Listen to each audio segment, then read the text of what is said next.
Sir, ಇವತ್ತು ಜನಕ್ಕೆ ಮಂಡಿ ಆಪ್ರೇಷನ್ ಅಂದರೆ ತುಂಬ ಭಯ ಇದೆ. ಆಪ್ರೇಷನ್ ಮಾಡಿದ್ರೆ ಓಡಾಡ್ತೀವೋ ಇಲ್ವೋ, ಮಂಚ ಇಟ್ಕೊಂಡ್ಬಿಡ್ತೀವೋ, ಎಲ್ಲ ವಯಸ್ಸಾಗಿರೋರು ಇರ್ತಾರೆ. ನಾಳೆ ದಿನ ನಮ್ಮ ಕೈಲಿ ಏನು ಮಾಡೋಕ್ಕಾಗತ್ತೆ, ಏನು ಮಾಡೋಕ್ಕಾಗಲ್ಲ.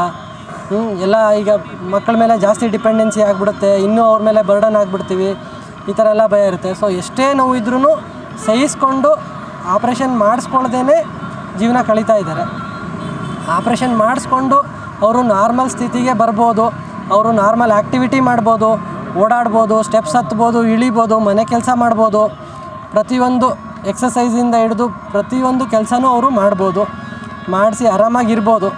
ಸೊ ಈ ಅವೇರ್ನೆಸ್ ಕ್ರಿಯೇಟ್ ಮಾಡೋದಕ್ಕೆ ಅಂತಲೇ ಇಷ್ಟೆಲ್ಲ ಇವರೆಲ್ಲ ಆಪ್ರೇಷನ್ ಮಾಡಿಸಿರೋ ಪೇಷಂಟ್ಗಳು. ಸೊ ಇವರೆಲ್ಲ ಮಾಡಿಸ್ಕೊಂಡು ಇವತ್ತಿನ ದಿನ ಇಲ್ಲಿ ಬಂದಿದ್ದಾರೆ. ಸೊ ಇವರು ಏನೇನು ಮಾಡ್ಬೋದು ಅಂತ ಒಂದು ಡೆಮೋನೂ ಮಾಡ್ತಾರೆ. ಸೊ ಜನಕ್ಕೆ ಆ ಭಯ ಏನಿದೆ ಅದನ್ನು ಹೋಗ್ಸೋದಕ್ಕೆ ಇದೊಂದು ನನ್ನ ಕಡೆಯಿಂದ ಸಣ್ಣ ಪ್ರಯತ್ನ. ಏನಂತಂದರೆ ನಮ್ಮದು ಹಾಸ್ಪಿಟ್ಲ್ ಆ್ಯನಿವರ್ಸರಿ ಕೂಡ ಇದೆ. ಅದ್ರ ಜೊತೆಗೆ ನಮ್ಮ ಪೇಷಂಟ್ಸು ಏನೇನು ಮಾಡ್ಬೋದು ಅಂತ ಹೇಳೋದಕ್ಕೆ ಒಂದು ಡೆಮೋ ಥರ ಇದು ಮಾಡೋದಕ್ಕೆ ಅವ್ರ ಕೈಲಿ ಒಂದು ಫ್ಯಾಷನ್ ಶೋ ಆರ್ಗನೈಸ್ ಮಾಡಿದ್ದೀನಿ.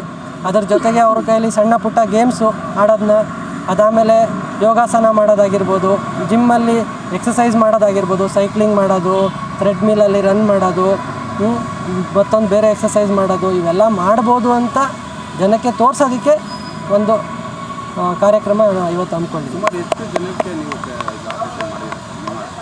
ಸರ್, ಇಲ್ಲಿ ನಮ್ಮ ಆಸ್ಪತ್ರೆಯಲ್ಲಿ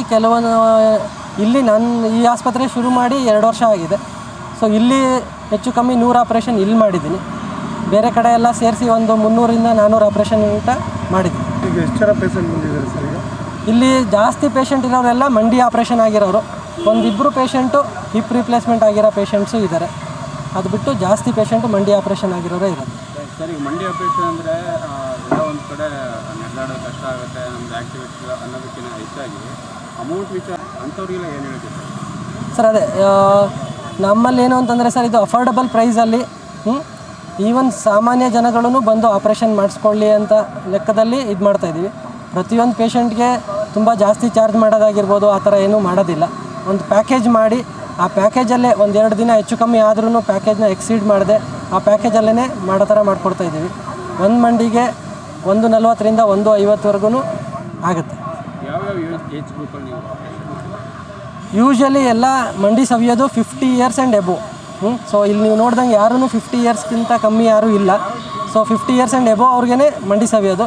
ಸೊ ಯೂಶ್ವಲಿ ಆ ಏಜ್ ಗ್ರೂಪ್ ಅವ್ರನ್ನೇ ಟಾರ್ಗೆಟ್ ಮಾಡ್ತೀವಿ.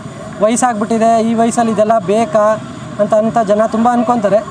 ಬಟ್ ವಯಸ್ಸಾದಾಗಲೇ ಮಂಡಿ ಸವಿಯೋದು, ವಯಸ್ಸಾದವ್ರಿಗೆ ಈ ಥರ ತೊಂದರೆ ಬರೋದು. ಸೊ ಅವರು ಕೊನೆಗಳಿಗೆನ ಕಂಫರ್ಟಬಲ್ ಆಗಿ ಕಳಿಯೋದಕ್ಕೆ ಇದೊಂದು ಅವಕಾಶ. ಗೌರ್ಮೆಂಟ್ ಸ್ಕೀಮ್ ಏನಾದ್ರು ನಿಮಗೆ ಅಪ್ಲಿಕಬಲ್ ಇದೆಯಾ ಸರ್? ನಮ್ಮಲ್ಲಿ ಯಶಸ್ವಿನಿ ಸ್ಕೀಮ್ ಇದೆ. ಸೊ ಯಶಸ್ವಿನಿ ಸ್ಕೀಮಲ್ಲಿ ಜನರಲ್ ವಾರ್ಡ್ ಎಲ್ಲ ತೊಗೊಂಡು ಕಂಪ್ಲೀಟ್ ಪ್ಯಾಕೇಜ್ ಫ್ರೀ ಆಫ್ ಕಾಸ್ಟಲ್ಲಿ ಮಾಡ್ಬೋದು. ಒಟ್ಟಾರೆ ಮಂಡಿ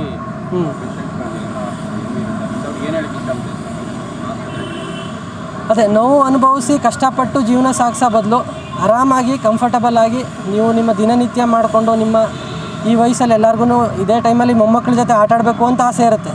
ಬಟ್ ಆ ನೋವಿಂದ ಆಡಿ ಅವ್ರಿಗೆ ಇಲ್ಲಿ ಆಟ ಆಡೋಕ್ಕಾಗದೇ ಇರ್ಬೋದು ಅಥವಾ ಅವ್ರ ಜೊತೆ ಓಡಾಡೋಕ್ಕಾಗದೇ ಇರ್ಬೋದು.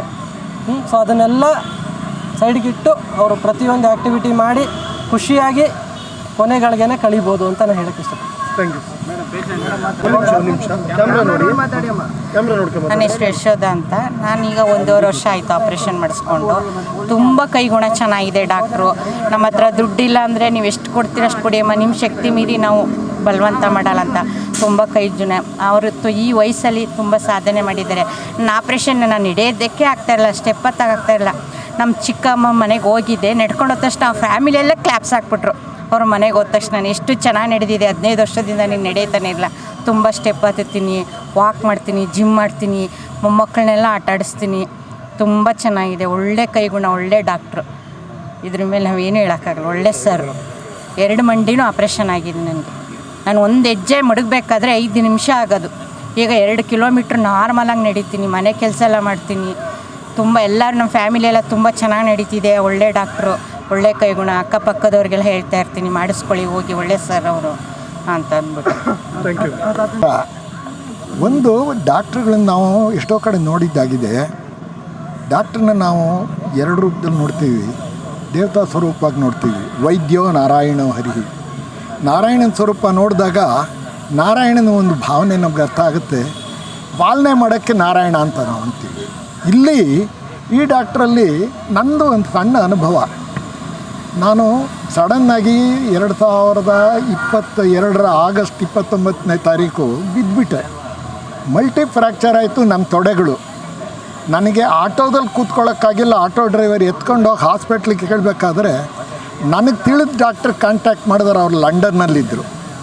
ಅವ್ರು ಹೇಳಿದ್ರು, ನೀನು ಹೋಗಪ್ಪ ರಾಮಕೃಷ್ಣ ನರಸಿಂಹ ಹೋಗು, ಅಲ್ಲಿ ಹೋಗು, ಅಲ್ಲಿ ನನ್ನ ಶಿಷ್ಯ ಒಬ್ಬರಿದ್ದಾರೆ ಮಧು ಅಂತ ಹೇಳಿದ್ದೆ, ನೀನು ಅವ್ರನ್ನ ಕಾಂಟ್ಯಾಕ್ಟ್ ಮಾಡು.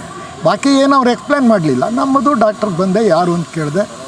ಅದು ಎಲ್ಲಿದ್ದರೂ ಪುಣ್ಯಾತ್ಮ ಓಡಿ ಬಂದಿದ್ದೆ. ಬನ್ನಿ ನಾನು ಇದು ಮಾಡ್ತೀನಿ, ನಾನೇ ಮಧು ಅಂತ ಹೇಳಿದ್ರು. ಬಂದರು.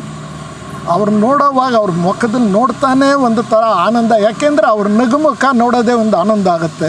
ಬಾಕಿ ಅದರ ಬಗ್ಗೆ ಇನ್ನೇನು ಹೇಳಕ್ಕೆ